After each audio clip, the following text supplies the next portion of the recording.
Welcome back to the cryptowrld channel, everyone. My name is Josh, and right now Bitcoin is once again retesting this critical area of support in the short term, while the price of Ethereum is right now bouncing from this very important line of support again, while the price of XRP is still struggling and rejecting from this important area of resistance, and the price of Chainlink is forming a new pattern in the short term that we need to pay attention to. So I'll be talking about all of that and more later in the video, so definitely watch to the end. First of all, starting off on the weekly Bitcoin chart, and right now the price of Bitcoin is technically still within a bull market, forming higher lows and higher highs on the weekly Bitcoin chart. So not much has changed in that regard over the last few days. And if we're taking a look at this 4-day time frame, the super trend indicator is still sitting in the green, indicating a larger bullish trend, also known as a bull market. And if we're taking a look at this weekly Bitcoin chart, we still have the bearish crossover in the weekly Bitcoin MACD, showing a small amount of bearish momentum, but at least for now, we're kind of lacking momentum to either direction, at least in the short term, looking somewhat neutral, basically just chopping around sideways. And so obviously, that's what I've been saying is the most likely scenario for Bitcoin in the shorter term. I've been saying that for the last few weeks or so, and it has been playing out exactly as expected. And I do continue to expect this sort of price action at least for another couple of weeks, possibly longer, but at least for the next 1 or 2 weeks, there is a good chance we'll continue to see just basically the price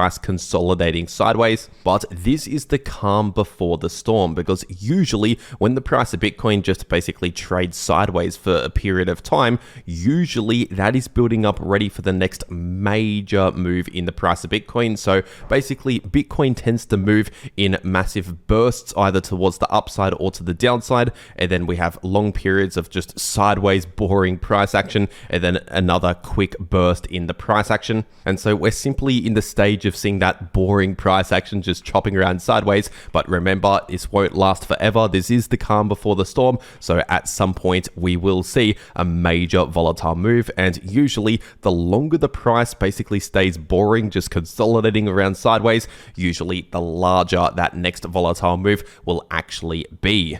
And with that being said, if we're taking a look at this weekly Bitcoin chart, of course, we still have a massive bearish divergence on the weekly time frame, meaning the bull market is indeed slowing down. We're losing a lot of bullish momentum, and we've basically already lost a lot of bullish momentum, as I've been saying, for the last 1 to 2 months based on this bearish divergence. But as I've also said recently here on the channel, a bearish divergence by itself does not necessarily guarantee that the bull market's completely over and we're about to see a new bear market, because for example, we did see a small bearish divergence on the weekly time frame right here, with slight higher highs in the price and lower highs in the weekly Bitcoin RSI. And what came next was a bit of a pullback in the price over the next 1 or 2 months, but not necessarily the end of the larger bull market here. So keep that in mind. And if we're zooming into the shorter term, looking at the 8-hour Bitcoin chart, as of recording this video, the price of Bitcoin is once again retesting this important area of support, which is still sitting in between around 95,000 to 96,000. So at least for now, that is still acting as support. There is still a lot of people buying Bitcoin in this region.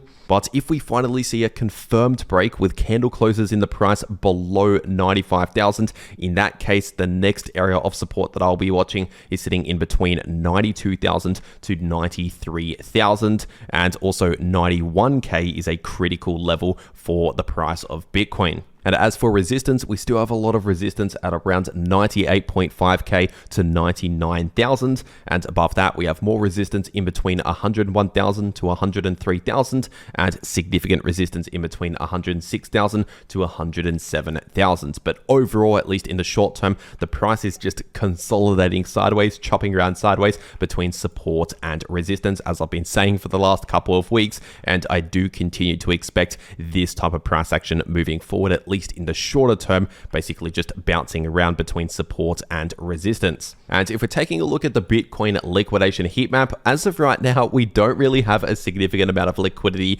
that is close to the price of Bitcoin. We do have a very small amount at around 94,500 and a decent amount starting to form at close to 93,000. But most of the liquidity as of right now on this liquidation heat map, looking at the last 2 weeks of liquidity, is building at around 99 9.5k and basically really close to $100,000. We do have a decent amount of liquidity right there, but obviously as of right now, not really a lot that is immediately close to the price of Bitcoin. And so based on this Bitcoin liquidation heat map showing a lack in liquidity in the short term, combined with the fact that we're seeing a lack in momentum in the short term, ultimately this is really neutral for the price, promoting most likely some more choppy sideways price action bouncing around between support and resistance. And if we're taking a look at Ethereum on the weekly time frame, right now the price of ETH is once again bouncing from this very important ascending line of support that has been a line of support for years now, because this is on the weekly time frame, so it dates all the way back towards around the middle of 2022, and we've seen many bounces over the years from this exact line of support. And in case you're wondering, this line of support is currently sitting at just above 2.6k, so very close to 2.6k.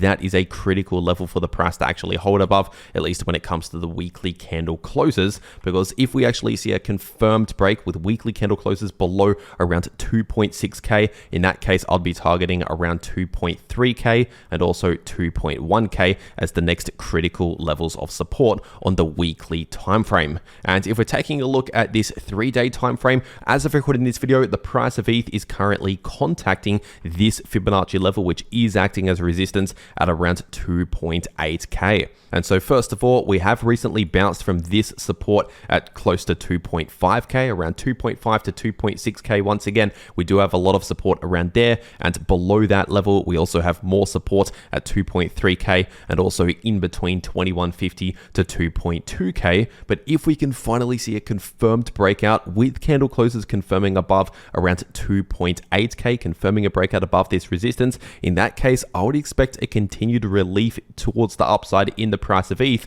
up towards around 3,000 to 3.1k, and then somewhere around there just above 3,000 we'll likely start finding a decent amount of resistance around there. And if we're zooming into the shorter term, looking at the 4-hour time frame, over the last one day, we started to see a breakout above this ascending line of resistance for this ascending parallel channel, because that line of resistance was sitting at very close to 2.8k, and we did just confirm one 4-hour candle close just above 2.8k. But since then, we did see a slight little retracement and another candle close just below 2.8k. And so at least on the 4-hour time frame, this somewhat invalidates this line of resistance, but of course we still have this line of resistance at 2.8k, which is still currently acting as resistance, at least as a recording this video, but we are getting very close to a possible breakout here. And as usual, the price of ETH will likely follow similar price action to Bitcoin. So if Bitcoin just continues chopping around sideways, honestly, I would not necessarily expect a significant amount of bullish momentum here for Ethereum, even if we confirm the breakout above resistance. So just keep that in mind. If Bitcoin remains sideways, don't necessarily expect a massive bullish movement straight away, even if we break out. And if you want to get set up ready to go to take these trading opportunities in the price of any crypto, personally, I'm starting to take more trades over on 2bit, so I'll make sure to leave a link to 2bit below this video in the description and in the pinned comment. And if you use that link, it'll take you to this page right here where you can claim some massive bonuses that are only available using that link. So if you want to check this out to claim some huge bonuses, like for example, simply bonuses, by the way, that you can get without even depositing on the exchange, you can claim bonuses using that link, and also fee discounts. And also, in case you're wondering, 2bit is a no KYC exchange, which means you can access it from basically any country in the world without needing any KYC. So if you're going to be trading crypto anyway, you might as well check this out. Once again, first link below this video. And as an alternative exchange out there, another option out there is also Bitfinex, which is another exchange that I also trade on. So I'll also make sure to leave a link to the Bitfinex exchange below this video in the description and in the pinned comment. And in case you're wondering, Bitfinex is also a no KYC exchange where you can claim some massive trading rewards, massive bonuses using that link to Bitfinex. But with that being said, taking a look at the price of Solana on the 8-hour time frame, and as of right now, Solana is still just bouncing around between support and resistance in the short term. So basically the same story as what I said for Bitcoin earlier in the video. But while this is happening in the immediate short term, technically Solana is still within more of a bearish trend. As we can see, we are forming lower highs and lower lows, and we have broken below key levels of support and not really seen any major breakouts above key levels of resistance. So that is all bearish price structure. It's just in the immediate short term, as in talking about the next 1 or 2 days, maybe longer, but at least over the next 1 or 2 days, we're likely just going to bounce around sideways between support and resistance, considering at least in the immediate short term, we are lacking momentum to either direction,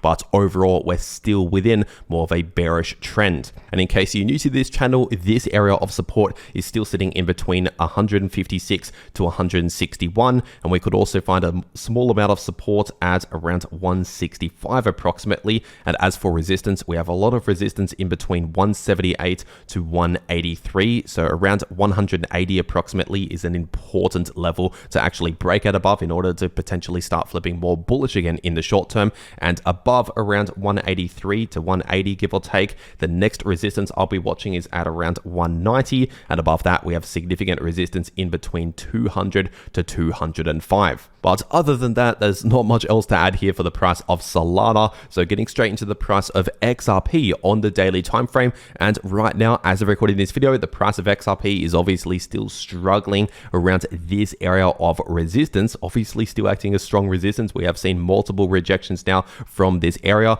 which, in case you're new to the channel, this area of resistance is sitting in between $2.65 to $2.80. But despite the fact that we are struggling at resistance and obviously seeing some rejections from this area, we're not really seeing a significant amount of bearish momentum. So just keep that in mind. As of right now, in the short term, we are lacking momentum really to either direction. Anytime we attempt a bullish move, we struggle around resistance. But anytime we see a rejection, we don't really see a lot of follow through in the bearish direction. So that is the situation right now. We're basically just bouncing around between a bit of support, which, by the way, we do have support at around $2.50. So we're currently bouncing around between support and resistance, very similar to what I've been saying throughout this video for a lot of the cryptos. And as for other levels of support, we also have important support in between around $2.25 to $2.30. And as for other points of resistance, if we can finally see a confirmed breakout with at least a daily candle close confirming above $2.80, in that case, we'll likely continue to see a bullish relief, at least up towards around $3. And then at roughly around $3, give or take, we'll likely start finding resistance around there, obviously if we first confirm a breakout above $2.80. But overall, what I expect in the short term for XRP, at least over the next few days, maybe longer, but at least over the next few days, is simply just a lack in momentum. So honestly, relatively boring price action, unfortunately, is one of the most likely scenarios here, at least in the short term. And if we're taking a look at the price of Chainlink on the daily time frame, as of recording this video, the price of Chainlink is trying to just hold on to this level of support, which is sitting at approximately $17.60. But as of recording this video, we're getting very close to possibly confirming or further confirming that break to the downside. And if we continue to see daily candle closes, for example, well below around 1760, then in that case, essentially the next major area of support is sitting in between around $14.90 to $15.50 based on this golden pocket area of support. And as for resistance, we still have significant resistance in between around $19.50 to $20. And if we further confirm this break to the downside below around 1760 to 1770, in that case, that would likely become new resistance, and also at around $18 becoming new resistance. But we also have to be aware of the fact that we are possibly forming a bullish divergence on the daily Chainlink chart, with lower lows already confirmed in the price in the candle closes and higher lows currently forming in the daily Chainlink RSI. But I want to make this clear, at least as of recording this video, even though this is forming, it is not yet fully confirmed, because we need to actually confirm the higher low in place in the RSI by actually seeing some sort of decent little bounce here in the RSI. And we can do that by simply confirming a couple of candle closes in the price in the green on the daily time frame. And so that's what I'm looking for in order to actually confirm this bullish divergence on the daily Chainlink chart. And if we see that confirmation, we've not yet seen that, but if we see the confirmation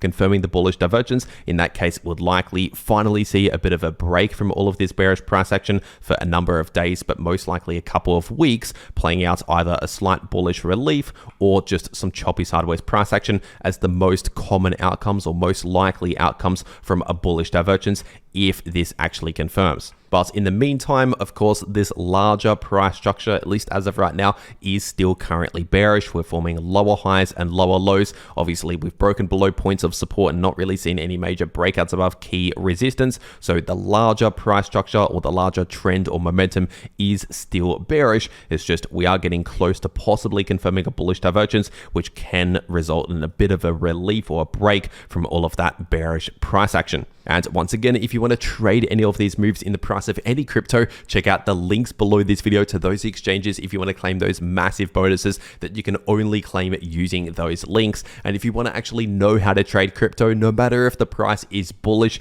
bearish, or chopping around sideways, you can profit from all of that price action by watching these videos popping up right here on your screen. The video in the top left shows you how you can profit from bullish or bearish price action using long positions or short positions, and the video in the bottom left shows you how you can easily profit from choppy sideways price action. But anyway, that is everything that I have to say for today. I really hope you enjoyed, and I'll see you all in the next video.